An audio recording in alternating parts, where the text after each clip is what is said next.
ये कहानी सच है या सिर्फ पहाड़ों की अफवाह, ये कोई नहीं जानता। लेकिन इतना जरूर है कि आज भी रूपकुंड की ठंडी हवा में किसी के कदमों की आवाज गूंजती है। वो कदम जो कभी वापस ही नहीं आए।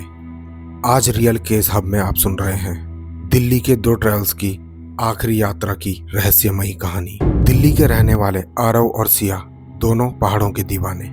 हर कुछ हफ्तों में कोई ना कोई नया ट्रैक, कोई ना कोई नया रोमांच। एक शाम सिया और आरव कैफे में मिले।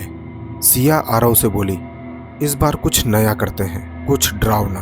आरव ने अपना मोबाइल उठाया और उसमें सर्च करने लगा, जिसमें उसे रूपकुंड की कुछ तस्वीरें दिखी।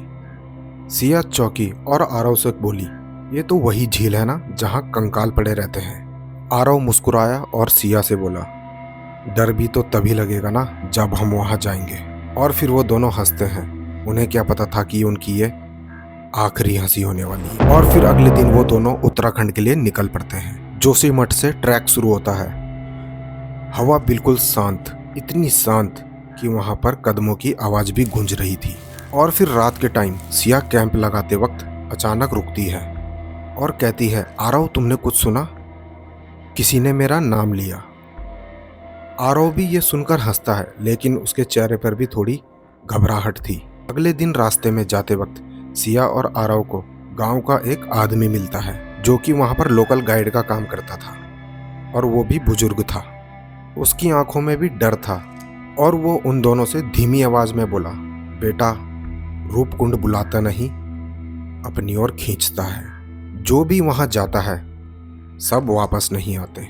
सिया घबरा गई और उसने आरव का हाथ पकड़ा और बोला, चलो ना यहाँ से वापस चलते हैं। आरव हंसकर सिया से बोला, अरे तुम इतनी सी बात में डर गई? ये लोग सिर्फ डराते हैं, ऐसा कुछ भी नहीं होता। और वो बुजुर्ग भी आखिरी बार बोला, झील के कंकाल कोई इतिहास नहीं है, कुछ आज भी भटकते हैं। सिया और आरव ये सब सुन के आगे बढ़ते हैं। तीसरे दिन वहां पर अचानक से तेज बर्फ गिरने लगती है। ठंड इतनी भयानक जो सीधे हड्डियों में लग रही थी। सिया बोली, अचानक ये मौसम इतना खराब क्यों हो गया? आरव कहता है, हम झील के पास ही हैं, बस थोड़ा और चलना होगा।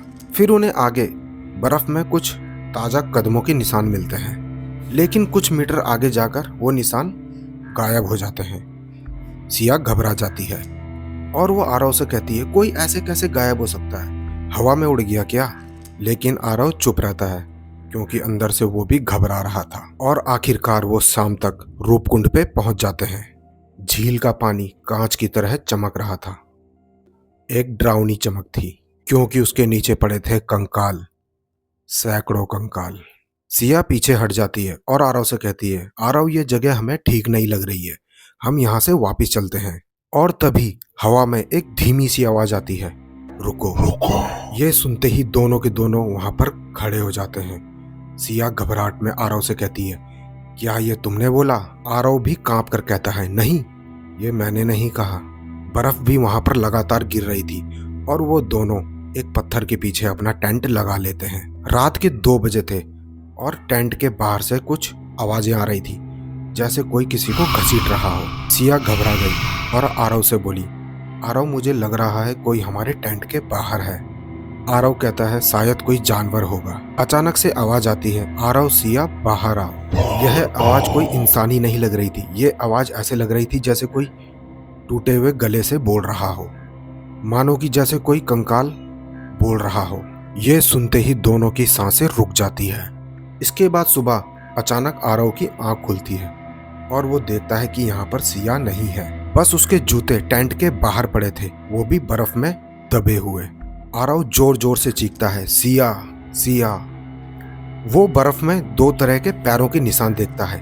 एक तो सिया के थे, लेकिन दूसरा काफी बड़ा था, जो कि किसी इंसान का नहीं लग रहा था। आरव पागलों की तरह उन निशानों के पीछे भागता है। आरव झील के पास पहुंचता है। वहां पर सिया भी उसे मिल जाती है, जो कि झील के पास खड़ी थी। सिया धीरे धीरे मुड़ती है। आरव देखता है कि सिया की आंखें पूरी तरह से सफेद और वो आरव से कहती है, यहां से कोई वापस नहीं जाता। झील में धुंध उठती है। धुंध के साथ साथ कंकाल भी पानी में हिलते दिखाई देते हैं। आरव भी डर जाता है और वो पीछे हटता है और कहता है, सिया, क्या ये तुम ही हो? सिया हंस के आरव से कहती है, मुझे रूपकुंड ने चुन लिया है। और फिर आरव के नीचे की बर्फ टूट जाती है और वो फिसलकर सीधे झील की ओर गिरने लगता है। और फिर वो आखिरी चीज ये देखता है कि सिया का चेहरा भी धुंध के साथ धीरे धीरे गायब हो रहा था। और फिर 2 हफ्ते बाद रेस्क्यू टीम वहां पे पहुंचती है। उसे एक बैग मिलता है। वो बैग था आरव और सिया का। ये आज भी रहस्य है। आरव और सिया का अभी तक कोई पता नहीं चला। बैग झील के किनारे बिल्कुल वैसी जगह रखा था जैसे कोई उसे वहीं पर रखकर चला गया हो। आखिर क्या हुआ था उस रात? क्या ये पहाड़ों का श्राप था या सिर्फ डर का खेल? ये कोई नहीं जानता, लेकिन आज भी रूपकुंड की हवा में किसी के कदमों की आवाज सुनाई देती है। ऐसी रहस्यमयी कहानियों के लिए चैनल को सब्सक्राइब करना मत भूलना। और याद रखना, कुछ जगह देखने के लिए नहीं होती, वो आपको देखने के लिए होती है।